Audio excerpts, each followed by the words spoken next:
অনেকে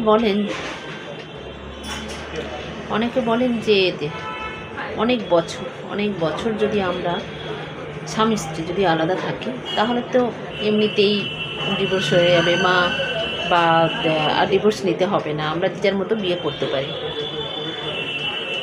কিন্তু না, এটা করলে কিন্তু সম্পূর্ণ ভুল হবে।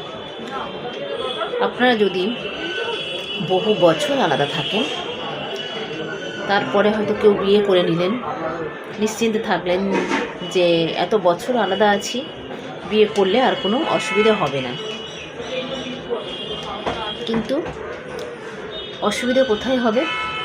যদি অপোজিট পার্টি, সে স্বামী হতে পারে, স্ত্রী হতে পারে, যদি কোর্টে এসে কেস করে, আপনি কিন্তু ফ্যাসাদে পড়ে যাবেন। কারণ একজন আমাদের হিন্দু মতে, হিন্দু যে আইন রয়েছে, হিন্দু ম্যারেজ অ্যাক্টে যেটা রয়েছে, সেটাতে আপনি কিন্তু ডিভোর্স না হওয়া পর্যন্ত আবার বিয়ে করতে পারেন না। ঠিক আছে? এখন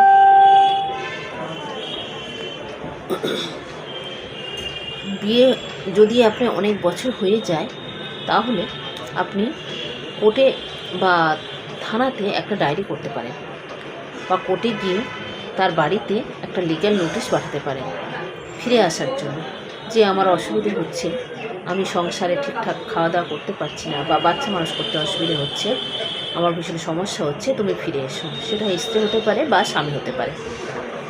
এক্ষেত্রে আপনার কাছে ডকুমেন্টস তৈরি হচ্ছে। আপনার 1 বছর 2 বছরের মধ্যে যদি আপনি এরকমভাবে আলাদা থাকেন, তাহলে আপনি কিন্তু প্রথম থেকে একটা থানাতে ডায়েরি করবেন, প্লাস একটা কোর্ট থেকে লিগ্যাল নোটিশ পাঠাতে পারেন যে আপনি ফিরে আসুন বা তুমি ফিরে এসো। তারপরে যদি আপনি ডিভোর্স চান, তাহলে কিন্তু আপনি সহজে ডিভোর্সটা পেতে পারেন এই ডকুমেন্টসগুলো নিয়ে। তাছাড়া আপনারা নিজেরা মনে করেন যে অনেক দিন হয়ে গেছে, আলাদা আছি, আমি বিয়ে করে নিতে পারি, কি হবে, কেউ কিছু করতে পারবে না, সেও তো আলাদা আছে, আমি এত বছর ধরে আলাদা আছি, একা একা বাচ্চাকে মানুষ করছি, আর ডিভোর্সের কোনো প্রয়োজন নেই। কিন্তু এটা আইনত অপরাধ। যদি ডিভোর্স না করে অন্য একজনকে বিয়ে করতে হয়, তাহলে এটা কিন্তু আইনত অপরাধ। আপনারা ডিভোর্স করতে সুবিধা এটাই হবে, প্রথম থেকে স্বামী হতে পারে, স্ত্রী হতে পারে, যে কারণে সে বাইরে থাকে বা আলাদা থাকে, তাকে চিঠি লিখে জানানো, বাড়িতে ফেরার জন্য বারবার 2 বার 3 বার 4 বার চিঠি লিখে যাওয়া, একটা আলোচনায় বসানো, সেসব কিছু ডকুমেন্টস তৈরি করা। এই সব ডকুমেন্টস নিয়ে আপনি কিন্তু কোর্টে যেতে পারেন। সেক্ষেত্রে আপনি 2 বছর পরে যদি আপনি কোর্টে যান, তাহলে কিন্তু আপনি ডিভোর্সটা পেয়ে যাবেন। ঠিক আছে? ওইভাবে ভুল ধারণা নিয়ে বাড়িতে বসে থাকবেন না। আইন নিয়ে